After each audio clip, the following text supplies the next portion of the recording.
ಎಲ್ಲರಿಗೂ ನಮಸ್ಕಾರ. ವಿಶ್ವ ಶ್ರವಣ ದಿನಾಚರಣೆ ಅಂಗವಾಗಿ ಜೇಸಸ್ ವಾಕ್ ಮತ್ತು ಶ್ರವಣ ಸಂಸ್ಥೆಯಿಂದ ಜನರಲ್ಲಿ ಜಾಗೃತಿ ಮೂಡಿಸಲು ಒಂದು ಸಣ್ಣ ಹೆಜ್ಜೆ.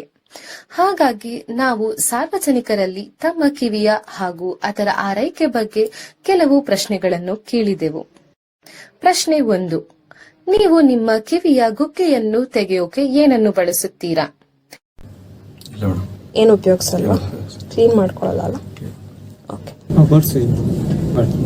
ಬಡ್ಸ್ ಯೂಸ್ ಮಾಡ್ತೀರಾ? ಓಕೆ, ಬಳಸುತ್ತೀರಾ? ಏನು ಬಳಸಲ್ವಾ? ಪೆನ್, ಬಡ್ಸ್, ಮ್ಯಾಚ್ ಸ್ಟಿಕ್ಸ್ ಏನು ಯೂಸ್ ಮಾಡಲ್ಲ, ಏನು ಕ್ಲೀನ್ ಮಾಡ್ಕೊಳ್ಳಲ್ಲ. ಪ್ರಶ್ನೆ 2. ನಾವು ದಿನದಲ್ಲಿ ಎಷ್ಟು ಹೊತ್ತು ಇಯರ್ಫೋನ್ಸ್ ಬಳಸುವುದು ಸೂಕ್ತ? ಯೂಸ್ ಮಾಡಲ್ವಾ? ಓಕೆ, ಯೂಸ್ ಮಾಡಲ್ವಾ ಇಯರ್ಫೋನ್ಸ್? ಓಕೆ, ಯೂಸ್ ಮಾಡಲ್ವಲ್ಲ. ಕಿವಿ ಕೇಳಿಸುವಿಕೆಯ ಪರೀಕ್ಷೆ ಮಾಡಲು ಯಾರು ಸೂಕ್ತ? ನಾನೆಲ್ಲೂ ಜಾಸ್ತಿ ಮಾಡ್ಸಿಲ್ಲ, ಇಲ್ಲ ಫಸ್ಟ್ ಟೈಮ್ ಮಾಡ್ಸಿಲ್ಲ, ಸೆಕೆಂಡ್ ಟೈಮ್ ಇಲ್ಲ. Okay, ENT. ಓಕೆ,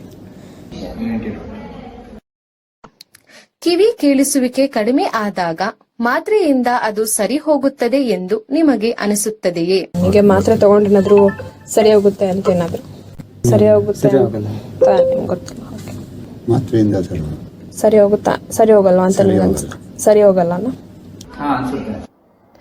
ಜೋರು ಶಬ್ದ ಇರುವ ವಾತಾವರಣದಲ್ಲಿ ಕೆಲಸ ಮಾಡುವುದರಿಂದ ನಿಮ್ಮ ಕಿವಿ ಕೇಳಿಸುವುದು ಕಮ್ಮಿ ಆಗುತ್ತದೆ ಎಂದು ನಿಮಗೆ ಅನಿಸುತ್ತದೆಯೇ? ಅನಿಸುತ್ತಾ? ಜಾಸ್ತಿ ಜೋರಾದ್ರೆ ಕಮ್ಮಿ ಇಲ್ಲ. ಮೊದಲನೇ ಪ್ರಶ್ನೆಗೆ ಉತ್ತರ: ಕಿವಿಯ ಗುಗ್ಗೆಯು ತನಗೆ ತಾನೇ ಹೊರಬರುತ್ತದೆ.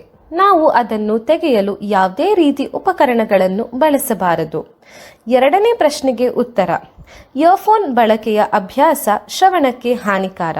ನಾವು ದಿನಕ್ಕೆ 60 ನಿಮಿಷ ಇಯರ್ಫೋನ್ಸ್ ಬಳಸಿದರೆ 10 ನಿಮಿಷ ವಿರಾಮ ಪಡೆಯಬೇಕು ಮತ್ತು 50-60% ಕಡಿಮೆ ಶಬ್ದದಲ್ಲಿ ಕೇಳಬೇಕು.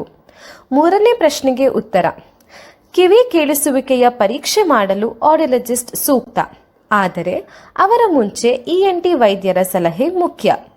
ನಾಲ್ಕನೇ ಪ್ರಶ್ನೆಗೆ ಉತ್ತರ: ಬಹಳಷ್ಟು ಶ್ರವಣದ ತೊಂದರೆಗಳು ಮಾತ್ರೆಯಿಂದ ಗುಣಪಡಿಸಲು ಆಗದು, ಅದಕ್ಕಾಗಿ ಬೇರೆ ರೀತಿಯ ಚಿಕಿತ್ಸಾ ಮಾರ್ಗಗಳಿವೆ.